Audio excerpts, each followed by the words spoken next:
Well, it was 1 month ago when two historic Cobblestone District buildings were destroyed in a massive fire. Good morning, everyone. I'm Scott Levin. And I'm Mary Alice Demler. Now there's an effort to stabilize the building, but who's going to pay for it? 2 on Your Side's Nate Benson has been following this story for us since the fire started. So Nate, what have you learned? Yes, Scott and Mary Alice, 1 month after that Cobblestone District fire, we're getting a better idea how much it could cost to stabilize the Civil War era buildings. Multiple sources have confirmed to 2 on Your Side that a preliminary stabilization of 110 and 118 South Park Ave could cost $350,000. But that would be only the first phase, and multiple phases would be needed.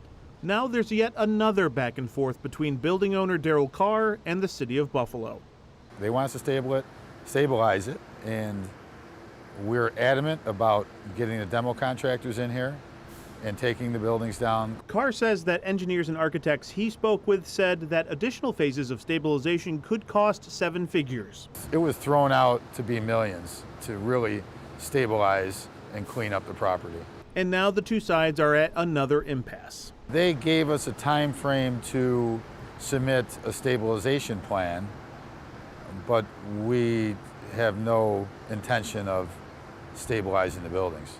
A city spokesperson confirmed that the stabilization plans filed with the city are preliminary and have not been finalized. So for now, the site sits quiet, fenced off with chain link, and only occupied by a silly rabbit. Carr and his attorneys are working on several appeals for the eminent domain case and lawsuit over the demolition order. I have to keep fighting, otherwise they're going to do this to anybody. I mean, I'm trying to set a precedent that you can't just come in, tell somebody what to do with their buildings when they have a project plan and they want to move forward and develop their land that they own. But the legal battle between the city and Carr is almost old enough to drive. The two properties first popped up in housing court 15 years ago.